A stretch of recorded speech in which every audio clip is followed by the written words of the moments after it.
ये है Australia, area के लिहाज से दुनिया का छठा सबसे बड़ा कंट्री जो इस वक्त एक बहुत बड़े क्राइसिस का शिकार है। अब वैसे तो ऑस्ट्रेलिया का शुमार दुनिया के अमीर तरीन कंट्रीज में होता है, जहाँ की सैलरीज और स्टैंडर्ड ऑफ लिविंग दुनिया के कई डेवलप्ड कंट्रीज से कहीं ज्यादा है। मगर ये कंट्री आहिस्ता आहिस्ता एक ऐसी प्रॉब्लम में फंसता जा रहा है जो आने वाले वक्तों में इसके लिए एक बहुत बड़ा सरदर्द बन सकती है। वैसे तो ऑस्ट्रेलिया अपनी वाइल्ड लाइफ और खूबसूरत कोस्ट लाइन की वजह से पूरी दुनिया में मशहूर है। कैंगरूज, पाइथन्स और स्नेक्स की बहुत सी ऐसी अक़साम हैं जो सिर्फ ऑस्ट्रेलिया में ही पाई जाती हैं। खैर, मैं तो ऑस्ट्रेलिया को उसकी क्रिकेट टीम की वजह से ही जानता हूँ। Steve Waugh, Ricky Ponting, Glenn McGrath, Andrew Symonds, Glenn Maxwell. मेरे लिए तो ऑस्ट्रेलिया बस ये क्रिकेट प्लेयर्स ही थे। मुझे तो ये भी नहीं पता था कि ऑस्ट्रेलिया है कहाँ और ये लोग हैं कौन। लेकिन ऑस्ट्रेलिया एक और चीज के लिए दुनिया में बहुत फेमस है और वो है उसकी अजीब सी ज्योग्राफी। ऑस्ट्रेलिया इंडियन ओशन के साउथ में बाकी दुनिया से बिल्कुल डिस्कनेक्टेड दुनिया का वो अकेला कंट्री है जो एक कॉन्टिनेंट भी है। अगर हम ऑस्ट्रेलिया का मैप देखें तो एक चीज बड़ी ऑब्वियस नजर आती है कि ऑस्ट्रेलिया के करीबन 90% एरिया पर रेगिस्तान है और इसीलिए ऑस्ट्रेलिया की 85% पॉपुलेशन इधर ऑस्ट्रेलिया की कोस्ट लाइन पर रहती है। तो अगर देखा जाए तो करीबन 85 to 90% ऑस्ट्रेलिया बिल्कुल खाली है। ऑस्ट्रेलिया की 75% आबादी सिडनी, मेलबर्न और ब्रिस्बेन इन 3 शहरों में रहती है और ये तीनों शहर ऑस्ट्रेलिया की कोस्ट लाइन पर हैं। ऑस्ट्रेलिया की इस पॉपुलेशन पैटर्न को समझने के लिए हमें हिस्ट्री में जाना पड़ेगा, बिकॉज ऑस्ट्रेलिया पूरी ह्यूमन हिस्ट्री में गुमनाम रहा है और इसे विलियम जैन नाम के एक डचमैन ने 1606 में पहली बार डिस्कवर किया, जब वो इंडोनेशिया से ट्रेड का सामान लेकर वापस जा रहा था और रास्ते में समुद्री तूफान की वजह से उसकी शिप इधर टिमोर सी में आ गई और वहीं उसे दूर एक जजीरा नजर आया। ये ऑस्ट्रेलिया था। विलियम ने वापस जाकर सबको इस आइलैंड की खबर दी और फिर 1770 में British explorer captain James cook अपने चंद साथियों के साथ इस सफर पर निकला और ऑस्ट्रेलिया की ईस्टर्न साइड पर बॉटनी बे पर आकर रुका। वो और उसके साथी जब यहाँ पर उतरे तो उनकी लोकल लोगों के साथ जबरदस्त लड़ाई हुई और कैप्टन कुक को जान बचाकर वापस भागना पड़ा। फिर 8 साल बाद कैप्टन आर्थर फिलिप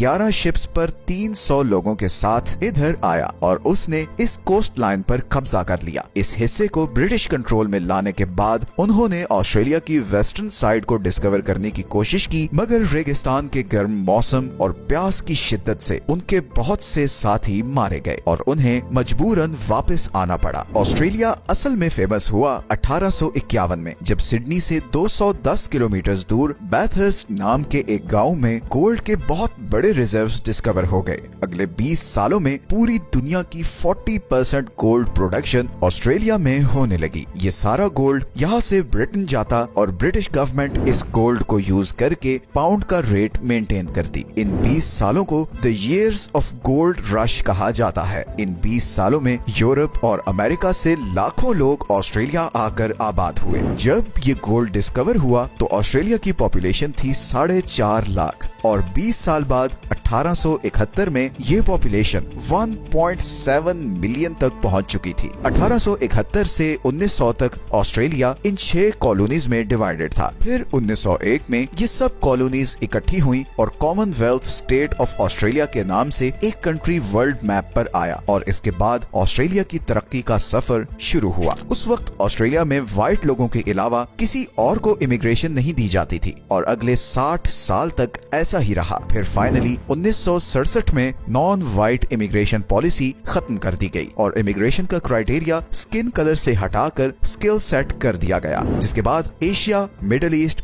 और पैसिफिक से हजारों लोग ऑस्ट्रेलिया में आकर आबाद होना शुरू हुए और आज की डेट तक बहुत से कल्चर्स और कंट्रीज से लोग ऑस्ट्रेलिया आकर आबाद हो रहे हैं और इसीलिए ऑस्ट्रेलिया अब एक मल्टी कल्चरल कंट्री है जहां पर आपको हर रेस और रिलीजन के लोग मिलेंगे। आज ऑस्ट्रेलिया दुनिया का सबसे फ्रेंडलीस्ट कंट्री है और क्वालिटी ऑफ लाइफ के लिहाज से वो दुनिया में 8th नंबर पर है और इसीलिए साउथ एशिया के बहुत से लोगों के लिए वो एक ड्रीम कंट्री भी है। मगर ऑस्ट्रेलिया एक ट्रैप में फंसता जा रहा है। ऑस्ट्रेलिया पिछले कुछ सालों में दुनिया के लीस्ट अफोर्डेबल कंट्रीज की लिस्ट में टॉप पर आ चुका है। ऑस्ट्रेलिया के 3 शहर टॉप 10 अनअफोर्डेबल सिटीज की लिस्ट में आ चुके हैं। सिडनी हांगकांग के बाद दुनिया का दूसरा सबसे महंगा शहर है। ऑस्ट्रेलिया को अनअफोर्डेबल बनाने में उसकी हाउसिंग मार्केट का बहुत बड़ा रोल है। अभी तक की वीडियो देखकर तो आप यही सोच रहे होंगे कि ऑस्ट्रेलिया में इतनी ज्यादा खाली जगह है तो यहाँ पर घर लेना तो बहुत ही अफोर्डेबल होगा, मगर रियलिटी इसके बिल्कुल ऑपोजिट है। लेकिन इससे पहले मैं थोड़ा सा ऑस्ट्रेलियन मेंटालिटी के बारे में आपको बताता हूँ। वैसे तो दुनिया में आप कहीं भी हो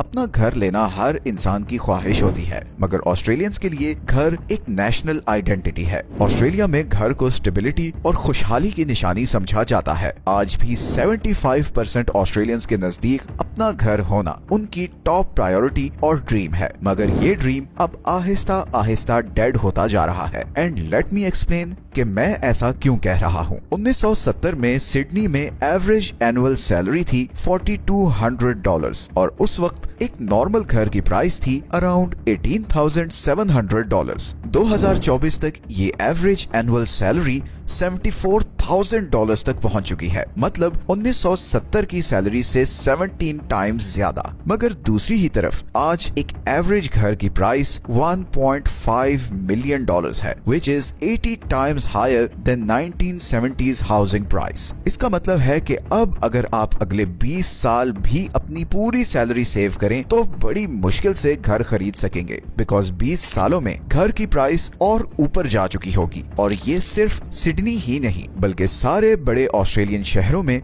यही हाल है। इवन ऑस्ट्रेलिया में जो लोग $1 लाख भी कमा रहे हैं वो सिर्फ 13% घरों को अफोर्ड कर सकते हैं, और इवन इन 13% घरों के लिए भी उन्हें बहुत ज्यादा मॉर्गेज लेना पड़ता है। और इसीलिए Australian households have one of the largest debts in the world. और ये सिचुएशन अब मजीद खराब होती जा रही है, बिकॉज हर साल ऑस्ट्रेलियन पॉपुलेशन में 4 लाख लोगों का एडिशन हो रहा है। ऑस्ट्रेलिया की पॉपुलेशन ग्रोथ कनाडा और यूएसए से ऑलमोस्ट डबल है। इस पॉपुलेशन ग्रोथ की सबसे बड़ी वजह इमिग्रेशन है। हर साल चाइना और साउथ एशिया से हजारों लोग ऑस्ट्रेलिया आते हैं। इनमें से कुछ लोग तो सालों बाद ऑस्ट्रेलिया के नेशनल बन जाते हैं, मगर बहुत से लोग लाखों रुपए डिग्री पर खर्च करके भी नेशनैलिटी नहीं ले पाते, और वो ऑड जॉब्स करके और डिफरेंट छोटे मोटे कॉलेजेस में एडमिशन लेकर अपना वीजा एक्सटेंड करते रहते हैं, इसी उम्मीद पर कि कभी तो पॉइंट्स पूरे होंगे और उन्हें पीआर मिल जाएगी। लेकिन इतने ज्यादा इमिग्रेंट्स को अकोमोडेट करने के लिए जितने घरों की डिमांड है, सप्लाई उससे बहुत कम है, और इसी सप्लाई और डिमांड के फर्क की वजह से ऑस्ट्रेलिया में घरों की प्राइस को तो जैसे आग लगी हुई है, क्योंकि 90% ऑस्ट्रेलियंस इन्हीं 4 शहरों में रहते हैं। गो के बीच में पूरी जमीन खाली पड़ी है, मगर वो इस काबिल नहीं कि वहाँ कुछ भी उगाया जा सके या वहाँ जिंदगी गुजारी जा सके। इसीलिए इस बढ़ती हुई पॉपुलेशन के लिए बस ये 3-4 शहर ही बचते हैं। अब क्योंकि सारी जॉब्स और यूनिवर्सिटीज भी इन्हीं शहरों में हैं, तो इमिग्रेंट्स और स्टूडेंट्स भी इन्हीं शहरों में आते हैं। अब ऑस्ट्रेलिया के पास एक ऑप्शन तो ये है कि वो इमिग्रेशन पर रिस्ट्रिक्शन लगा दे, मगर ऐसा करने से ऑस्ट्रेलिया की अपनी इकोनॉमी पर बहुत बुरा असर पड़ेगा, बिकॉज ऑस्ट्रेलिया की ऑलमोस्ट 17% इकोनॉमी फॉरेन स्टूडेंट्स की वजह से चलती है। ये वो स्टूडेंट्स होते हैं जो पढ़ने के लिए ऑस्ट्रेलिया आते हैं ताकि एजुकेशन कंप्लीट करके कोई जॉब पकड़ के पीआर ले सकें। ऑस्ट्रेलिया में यूनिवर्सिटीज की फीस बहुत ज्यादा है, और इंडिया, पाकिस्तान और चाइना से आने वाले स्टूडेंट्स की इन्हीं फीस से ऑस्ट्रेलिया की इकोनॉमी को बहुत बूस्ट मिलता है। दूसरा, ऑस्ट्रेलिया की अपनी पॉपुलेशन इंडस्ट्री रिक्वायरमेंट पूरी करने के लिए थोड़ी है, और इसीलिए उसे बाहर से लेबर चाहिए, मगर ऐसी लेबर जिसे इंग्लिश अच्छे से बोलनी आती हो और उसके पास रेलेवेंट स्किल्स भी हो। तो ऐसे में ऑस्ट्रेलिया इमिग्रेशन कम तो नहीं कर सकता। हाँ, पॉलिसीज ऑस्ट्रेलिया ने ऑलरेडी काफी सख्त कर दी हैं ताकि सिर्फ क्वालिफाइड लोगों को पीआर दी जा सके। ऐसे में जब हर साल लाखों लोग ऑस्ट्रेलिया आएंगे तो इनके रहने का बंदोबस्त करना बहुत मुश्किल होता जाएगा। गो के ऑस्ट्रेलिया अब ऐसे प्लान्स पर काम कर रहा है जिसके जरिए इस रेगिस्तान तक डैम्स बनाकर पानी पहुंचाया जाएगा और यहाँ पर खेत उगाए जाएंगे, मगर इस प्लान को एग्जीक्यूट करते करते भी कई साल लग जाएंगे, और तब तक ऑस्ट्रेलिया को इसी कोस्ट लाइन पर मौजूद शहरों में आने वाले इमिग्रेंट्स के लिए घर बनाने पड़ेंगे, और इमिग्रेंट्स को तब तक हाई रेंट्स और हाई हाउसिंग प्राइसेस को बर्दाश्त करना होगा। Australia is truly an example of right planning. सिर्फ 200 साल पहले आबाद होने वाला कंट्री आज दुनिया की टॉप इकोनॉमीज में से है। लेट्स सी कि ऑस्ट्रेलिया इस हाउसिंग क्राइसिस से कैसे निपटता है। वीडियो अच्छी लगी है तो इसे लाइक और चैनल को सब्सक्राइब जरूर कर लें। मिलते हैं नेक्स्ट वीडियो में एक और इंटरेस्टिंग टॉपिक के साथ। तब तक अपना ख्याल रखें। अल्लाह हाफिज।